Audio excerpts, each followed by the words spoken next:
Hello, and welcome to PodcastDX, the show that brings you interviews with people just like you whose lives were forever changed by a medical diagnosis. I'm Lita. And I'm Ron. And I'm Jean Marie. Collectively, we are the hosts of PodcastDX. This podcast is not intended to be a substitute for professional medical advice, diagnosis, or treatment. Always seek the advice of your physician or other qualified healthcare provider with any questions you may have regarding a medical condition or treatment and before undertaking a new healthcare regime.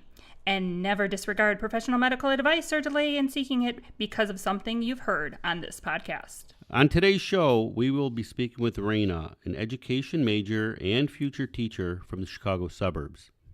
Welcome to the show, Raina. Hi, thanks for having me. Hi, Raina. Today's episode is about toxoplasmosis. Toxoplasmosis is a disease that results from an infection with the Toxoplasma gondii parasite, which is one of the world's most common parasites.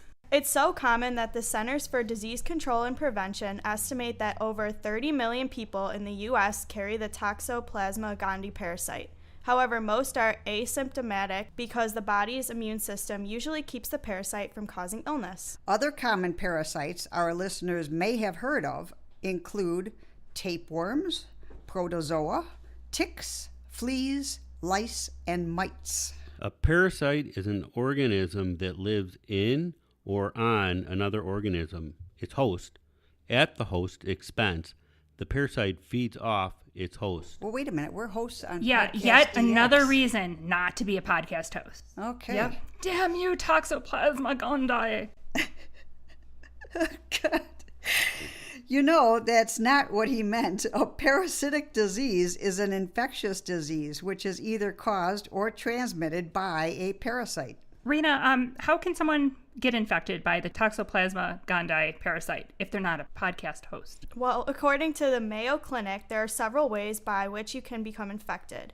Just to name a few, eating undercooked meat, especially pork, venison, or lamb, eating unpasteurized dairy, consuming unwashed fruits and vegetables, or drinking contaminated water. You can also get toxoplasmosis from an infected cat feces. And that's never tasty. No. Ugh, wow, no wonder it's so prevalent. So it's important to ensure that you cook your meat thoroughly before eating it. Use caution when eating unpasteurized dairy. Wash or peel your fruits or vegetables and only drink bottled water. Yep, that's right. Treated water, right? Or treated water. Okay. And if you have cats, it's important to clean their litter box every single day, and you also need to wash your hands after cleaning the box. However, pregnant women should not clean a cat's litter box. And I may add, people that have had a transplant should not clean cat litter boxes. That's a key point. Women newly infected with Toxoplasma gondii during pregnancy and anyone with a weakened immune system should be aware that toxoplasmosis can have severe consequences. Right. I actually saw that the CDC says that if a woman has been infected before becoming pregnant, the unborn child will be protected because the mother has developed a natural immunity to it. However, if a woman is pregnant and becomes newly infected with Toxoplasma gondii during or just before pregnancy, she can actually pass that infection on to her unborn baby. And the damage to the unborn child is often more severe the earlier in the pregnancy the transmission occurs. And it can actually result in miscarriage, a stillborn birth, or a child born with signs of toxoplasmosis. Infants that are infected before birth often show no symptoms at birth, but may develop them later in life. These symptoms include potential vision loss, mental disability, or seizures. Raina, what are some of the symptoms of toxoplasmosis? Well, according to the CDC, most people that become infected will not even know about it. Some have flu-like symptoms for a month or more. And with more severe cases, the parasitic infection can cause damage to the brain, eyes, or other organs. Raina, what symptoms led you to the doctor?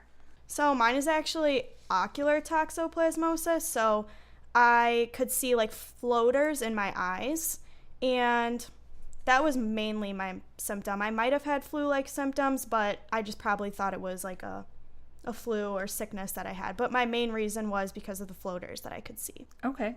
Well, that must have been frightening. How long did it take to get a diagnosis? So I initially went to just like a eye doctor where you would get glasses, and I told them about it. They did a vision test, and that led me to going to like a more intense eye doctor. And then they sent me to a specialist. So I went to 3 different doctors before I was actually diagnosed. Wow. Yeah. And then from there, I would kind of go often. I did a few tests and got my eyes dilated a few times, and then it led to the diagnosis.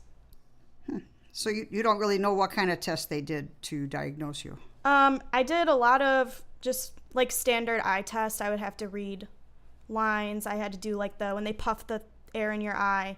And then I also had to get dye in my eye, so my eyes were red. I got my eyes dilated and just stuff like that. They've heard of it before, so with the symptoms and tests, they kind of knew what they were looking for. Okay, but it must be hard to find a single cell organism in the human body. Yes. And what treatment did they prescribe?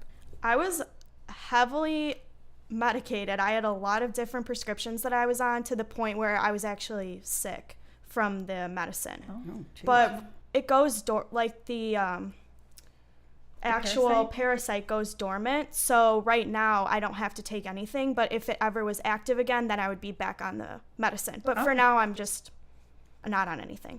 Well, that's good to hear. Yeah. Do you know, are there any long-term side effects from the infection? Yes and no. So according to the American Association of Ophthalmology and Strabismus, Toxoplasma infections frequently cause swelling and subsequent scarring, which may temporarily or permanently impair vision. Worldwide, toxoplasmosis is the most common cause of inflammation in the back of the eye. Oh. How does someone get this ocular form of toxoplasmosis? The same way we discussed earlier. So a toxoplasma infection may be the result of a congenital infection or an infection after birth. It is an eye infection, but the parasite still enters your body through modes of transmission we discussed earlier. So it could be undercooked meat, contaminated and untreated water, and the like. Okay. Wow. Well, thank you for all this information. I think we all learned a lot today. Yes, definitely. Thank you for being here today. Yeah, thank you for having me. Ron, if somebody wants to learn more about toxoplasmosis or Toxoplasma gondii, where can they turn? Well, as always, talk with your healthcare team. It's important to get routine eye exams, and here's one more reason to get your eyes checked out. Yeah. Well, Raina, any last words for our listeners? Nope. And then you can walk the plank. Nope, that's all. Thanks again, Raina. And if our listeners have any questions or comments related to today's show, they can contact us at PodcastDX@yahoo.com, through our website, PodcastDX.com, on Facebook, Twitter, Pinterest, and Instagram. And if you have a moment to spare, please give us a 5-star review on the iTunes podcast app. And thanks, Dom.